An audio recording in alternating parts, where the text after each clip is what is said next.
Pour ne rien manquer, abonnez-vous maintenant. Les Vraies Voix Sud Radio, le coup de projecteur des vraies voix. Et donc la mort de Naël dans un contrôle routier à Nanterre a relancé le débat sur la loi Cazeneuve qui assouplit depuis 2017 les règles d'usage d'armes à feu pour les policiers, notamment en cas de refus d'obtempérer, adoptée après une vague d'attentats terroristes. Cette loi est aujourd'hui dans le viseur des insoumis qui réclament son abrogation. Trop ambiguë pour certains, elle représente même, ils disent, un permis de tuer. Donc que pensez-vous de cette loi? Est-ce qu'elle est indispensable? Est-ce qu'il faut la revoir absolument, la modifier ou carrément l'abroger? Faut-il trouver d'autres alternatives pour faire face à cette hausse du refus d'obtempérer, pour arbitrer la violence légitime? Faut-il créer une juridiction spécialisée? On va en parler avec notre invité qui est avec nous, Yann Bastière. Bonsoir, merci d'être avec nous. Vous êtes à l'unité nationale d'investigation SGP Police Force ouvrière, Philippe Bilger. Cette loi qui revient systématiquement, faut-il l'abroger? Faut-il l'amender? Faut-il trouver des solutions? Faut-il assouplir? C'est quoi la solution aujourd'hui? Alors, entre LFI qui veut l'abrogation et qui n'a pas une sympathie considérable pour la police, et de l'autre côté Gérald Darmanin, dont j'ai cru comprendre qu'il souhaitait son maintien sans y rien toucher, je me demande si on ne pourrait pas, en définitive, accepter l'idée, dès lors que ça n'est pas une machine de guerre contre la police. Moi, c'est mon critère et ma limite. Je serais partisan, pour une fois, d'une sorte de commission réellement pluraliste où les politiques de tous bords se réuniraient et où des fonctionnaires de police, avec d'autres sûrement, viendraient proposer leur expérience et indiquer la multitude des situations qu'ils sont amenés à affronter dans leur quotidienneté. Et je pense qu'on pourrait arriver à des conclusions de bon sens et de bonne foi à partir du moment, encore une fois, où ceux qui participent à cette table ronde considérable n'arriveraient pas avec des préjugés. Je suis tout à fait d'accord. Moi, je vote tout à fait pour ça. C'est un sujet trop grave pour, comment dirais-je, pour le traiter sur un coin de table et pour avoir des déclarations lapidaires. Je ne sais pas si ça sert à quelque chose de l'abroger, pas plus que je ne sais pas si ça sert de la maintenir. Il faut rappeler que cette loi, elle a été votée après les attentats de Nice. À la base, elle est destinée à arrêter des éventuels terroristes qui voudraient se soustraire à un contrôle d'identité. Après, est-ce qu'il y a eu un glissement du quotidien, parce qu'il y a eu évidemment une augmentation des refus d'obtempérer. Moi, je ne sais pas si le problème se situe là.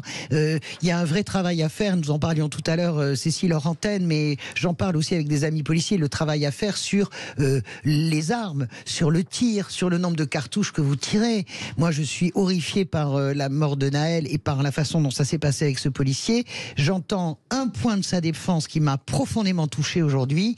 9 jours de travail consécutif. 9 jours de travail consécutif. Comment voulez-vous garder votre acuité, dans des situations où on sait très bien que lorsqu'on sort son arme, il y a un autre processus qui se déclenche, mais lui, il nous en parlera mieux. Moi, j'ai jamais sorti d'arme, mais en tout cas, ce que les psychologues disent, c'est qu'il y a quelque chose qui s'enclenche quand on sort une arme et qu'on est policier, qu'on possède, qui est très difficile à gérer. Donc, est-ce que c'est pas en amont qu'il faut pas travailler beaucoup plus? Je ne disculpe pas le policier qui a tiré sur Naël, je dis rien, mais je suis d'accord avec Philippe. Arrivez sans préjugés et travaillons. L'affaire de la police républicaine, et c'est une gauchiste qui vous le dit, est une chose trop importante. Moi, je suis pour l'ordre juste, façon Ségolène Royal, hein, voilà. C'est mon ami et j'adhère à cela.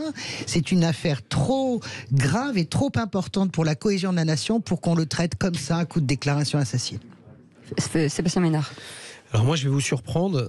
Moi, je ne suis pas pour une modification de cette loi. Je pense qu'on a nécessairement besoin en France, dans le contexte que le monde moderne connaît, où on a évidemment une radicalité négative qui s'impose, qui s'exporte dans nos quartiers, dans nos campagnes, etc. On a besoin d'avoir une police républicaine qui a, je dirais, les moyens de défendre celles et ceux qui ont besoin de travailler, de vivre en totale liberté, et que cette loi n'est pas un permis de tuer.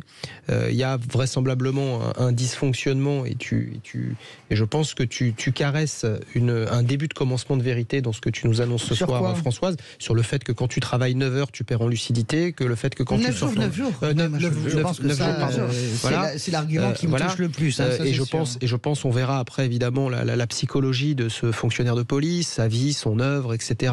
Et puis, mais je suis même intimement convaincu dans mon fort intérieur que ce n'est pas un permis de tuer et que aujourd'hui on a 99,9% des policiers qui sont des fantassins de la République, qui préservent et qui sont tout sauf racistes, parce que on en vient aussi parfois à stigmatiser. Il y a des policiers racistes. Pour l'avoir dit, Christophe Castaner a été débarqué, mais c'est évident. Mais comme partout, tout à l'heure je parlais de ce qu'on a reçu ici, on a reçu aussi des gens qui parfois sont très à droite de l'échiquier politique.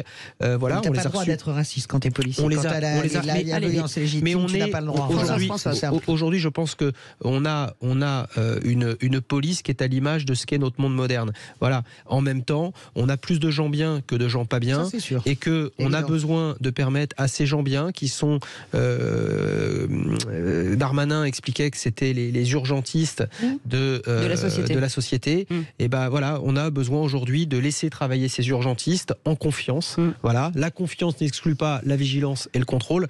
Mais voilà, donc je suis pas certain qu'il faut. En les augmentant, excusez-moi, moi, c'est une obsession. On va en passer. Yann Bastien, est-ce qu'on n'est pas aujourd'hui plus dans un débat dogmatique que pragmatique finalement ? Si, très certainement, on est dans la réaction. C'est encore très fait. Le drame est de mardi dernier, il y a une dizaine de jours. On est tout à fait dans la réaction. Un peu trop épidermique, avec des déclarations intempestives sur un spectre très large de nos politiques, et beaucoup trop à notre goût. Donc en effet, il faut raison garder. Philippe Bilger y a dit, maintenant réfléchissons, il y a peut-être... vous avez balayé tous les trois un spectre très large des problématiques que rencontre notre profession. Vous êtes d'accord avec tout ça ?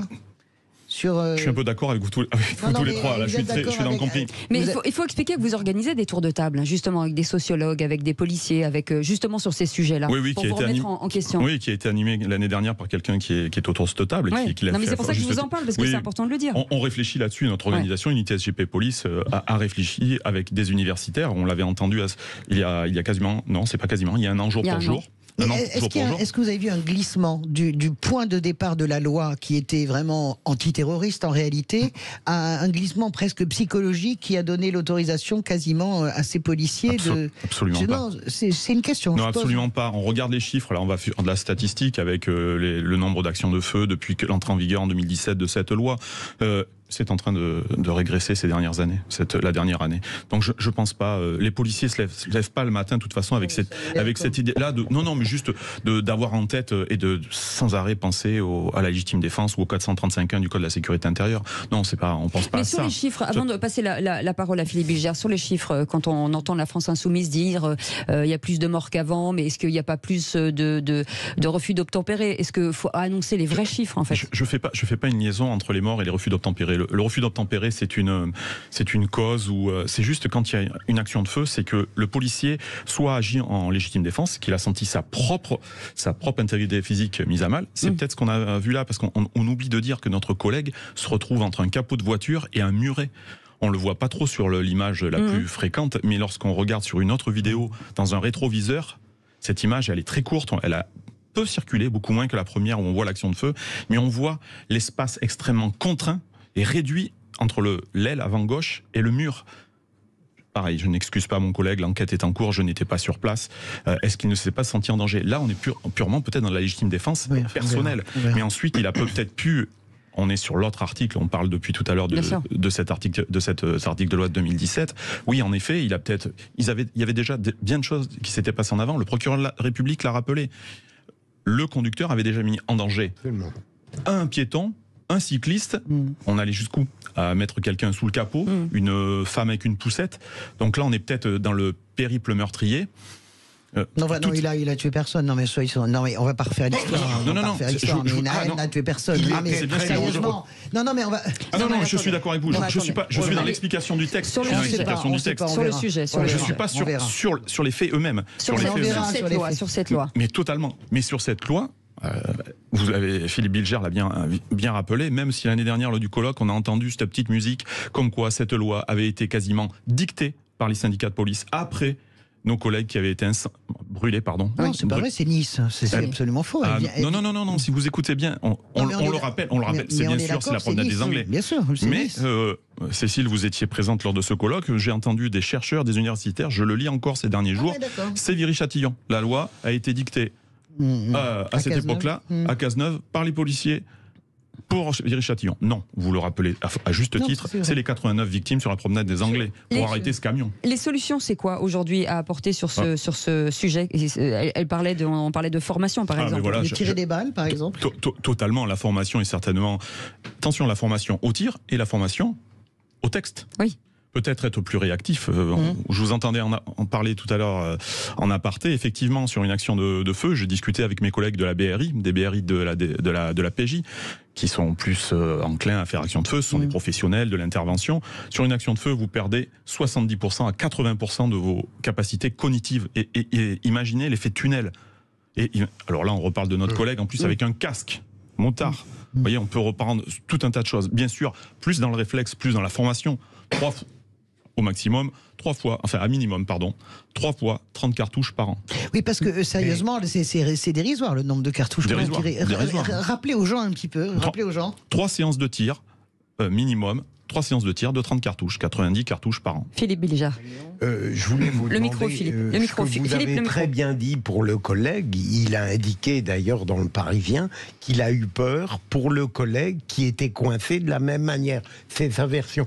Ma question, elle porte sur le fait, s'il fallait un petit peu changer ce texte, comment, à votre avis, notamment la ligne 4, si je me souviens bien, comment serait-il possible d'élaborer un texte qui corresponde à l'infinité des situations que peut affronter un fonctionnaire de police? Est-ce que vous pensez qu'il faut rédiger une disposition simple, à supposer, ou alors complexe, autant que peut l'être la réalité?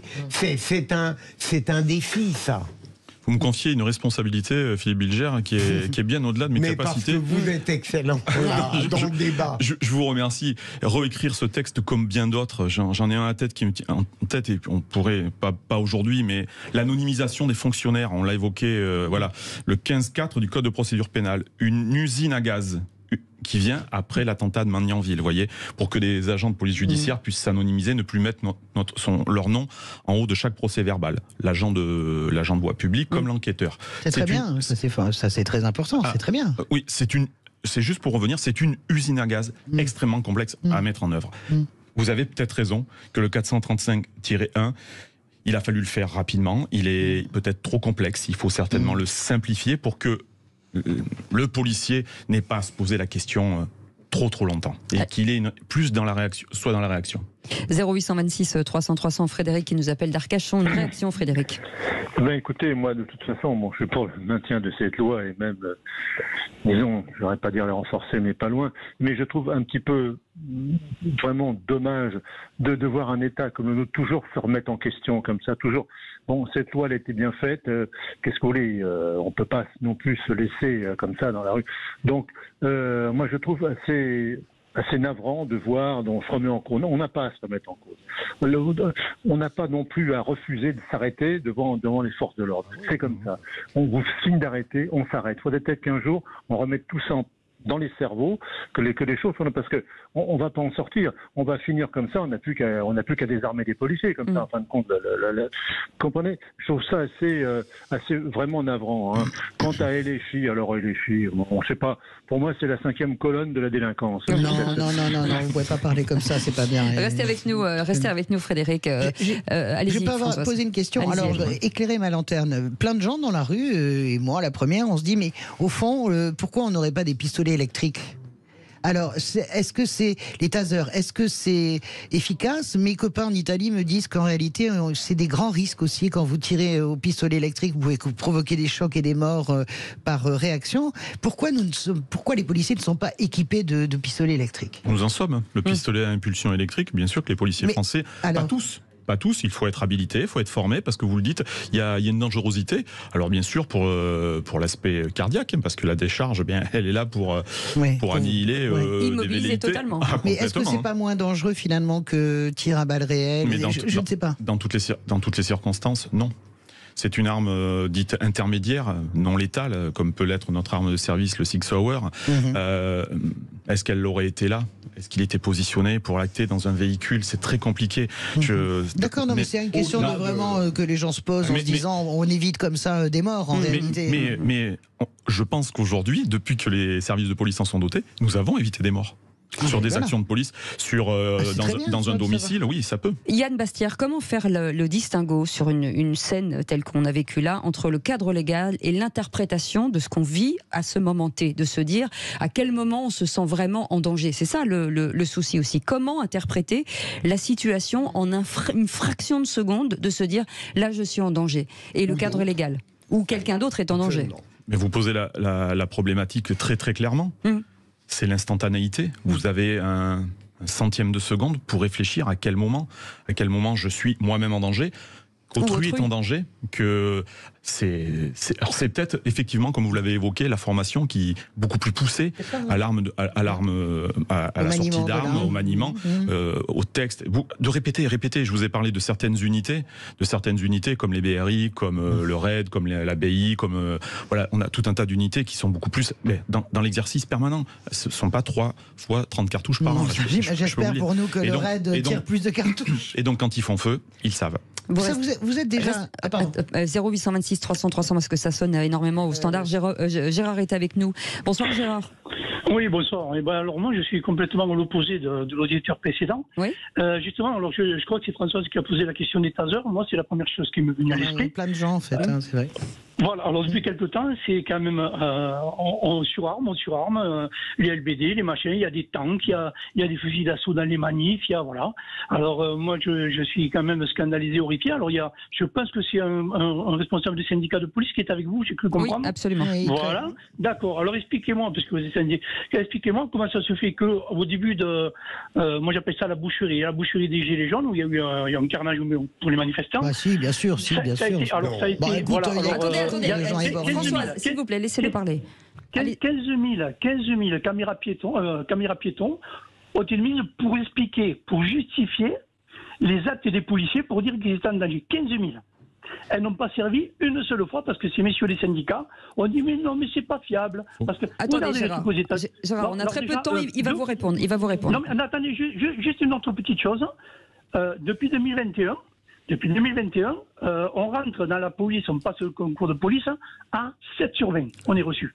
Les fautes d'orthographe ne sont pas prises en compte. Il y a eu un rapport des formateurs qui ont dit que pour les 6 premiers mois, avec ces personnes qui étaient reçues là, quand ils étaient sur le terrain, donc encadrés, alors je ne sais pas si c'est stagiaire, je ne sais pas comment on appelle ça, quand ils étaient encadrés, étant donné que les 3 quarts du temps, ils ne comprenaient même pas ce que les gens leur disaient, ils étaient agressifs. Et ils se braquaient de suite sur les gens. Paul, il nous reste 20 secondes. On va donner des armes à des gens qui sont incapables d'écrire comme il faut, et qui sont de Paul, moins le danger. Restez avec nous, Paul. Laissez-le répondre, s'il vous plaît. Allez-y. Là, vous partez sur la formation et sur le recrutement. On n'aura pas le temps. On n'aura pas le temps de partir là-dessus. Et puis c'est pas de. Le niveau est quand même. Alors, vous bougez pas. Alors, bougez pas. On fait une petite pause. On revient dans un instant. Restez avec nous. 0826 300 300. On fait une toute petite pause. À tout de suite.